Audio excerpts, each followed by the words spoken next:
ఇన్ని రోజులు నాకు ఆశ్రయం కల్పించారు. ఇక్కడికొచ్చే వరకు ప్రపంచం అంటే ఏంటో కూడా తెలియని నాకు ప్రతిదీ నేర్పించారు. నాలో ధైర్యాన్ని నింపారు, స్థైర్యాన్ని పెంచారు. నా కాళ్ళ మీద నేను బ్రతకగలను అనే ఆత్మవిశ్వాసాన్ని ఇచ్చారు.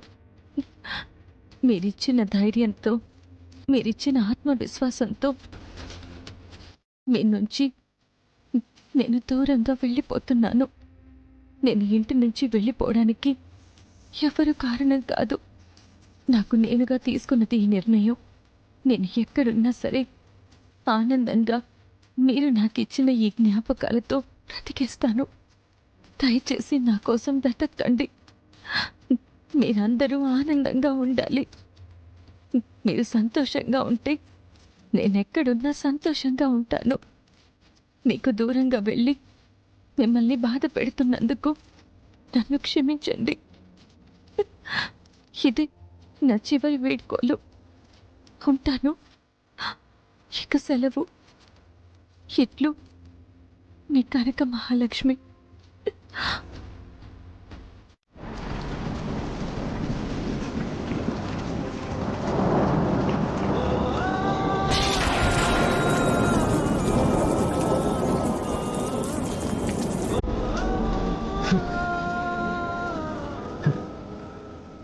ఏంట్రా పండు ఇది? తను ఎందుకు ఇలాంటి నిర్ణయం తీసుకుంది? ఎందుకురా నాకు దూరంగా వెళ్ళాలనుకుంది? నా చెల్లి ఒక్కసారి నిర్ణయం తీసుకుంటే తను మార్చలేం బాబు. నా చెల్లికి రాదు బాబు. మీరు కూడా తన జ్ఞాపకాలతో బతికడమే బాబు. రే, తనకి నిర్ణయం తీసుకునే హక్కు ఎలా ఉందిరా? తను నా భార్య, నేను తన భర్తనే. భార్య ఏం చెయ్యాలన్నా కూడా భర్త అనుమతి తీసుకోవాలి కదా. మరి తనేంట్రా నన్ను ఒంటరి వాడిని చేసి వెళ్ళిపోయింది? తను లేని ఎడబాటుని నేను భరించలేకపోతున్నాను రా.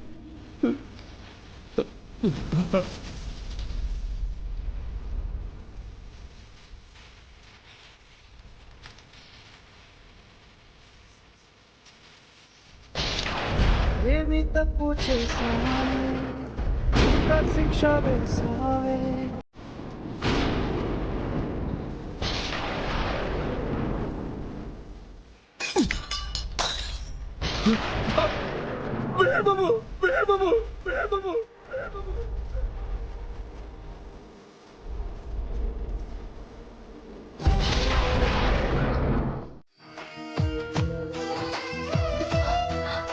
అమ్మా సిరి, వాళ్ళని చూడగానే మీ నాన్న గుర్తుకొచ్చాడా అమ్మా?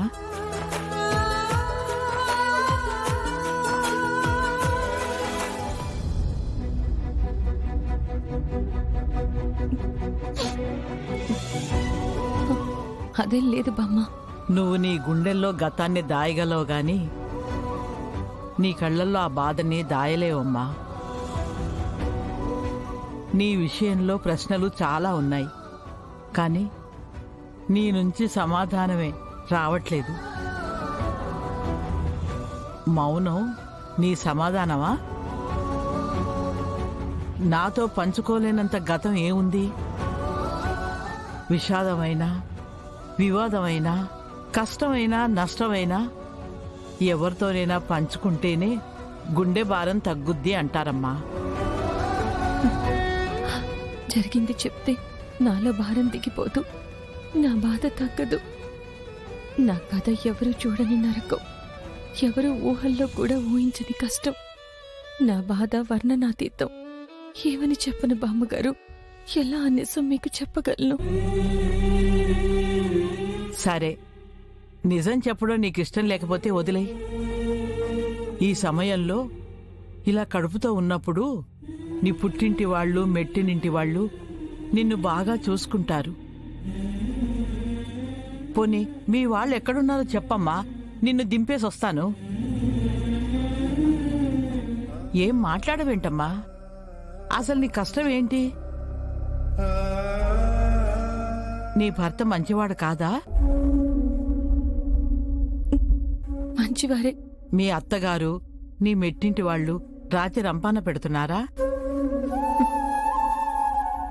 కాదు, వాళ్ళు చాలా మంచివాళ్ళు. అంత మంచివాళ్ళైతే వాళ్లకు దూరంగా ఎందుకొచ్చేసావమ్మా? నువ్వు కడుపుతో ఉన్నావని వాళ్లకు తెలుసా? పోనీ మీ అమ్మా నాన్న ఎక్కడుంటారు? నీకు సమాధానాలు నాకు చెప్పడానికి కష్టంగా ఉండొచ్చు, కాని రేపు ఎవ్వరూ లేకుండా నువ్వు బిడ్డకు జన్మనిస్తే ఆ బిడ్డ పెరిగి పెద్దయ్యాక నువ్వు నోరు తెరిచి సమాధానం చెప్పాలమ్మా.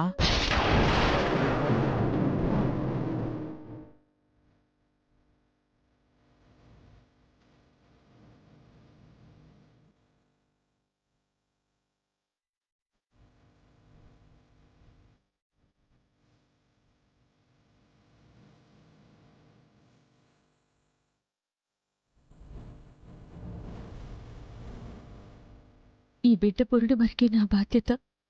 తర్వాత ఒక రకంగా ఈ బిడ్డ ఆ ఇంటి వారసుడు, ఆ ఇంటికి వెళ్తాడు. కాని నా దగ్గరుంటే వాడికి నా తలరాతే రావచ్చు. అది నాకిష్టం లేదు.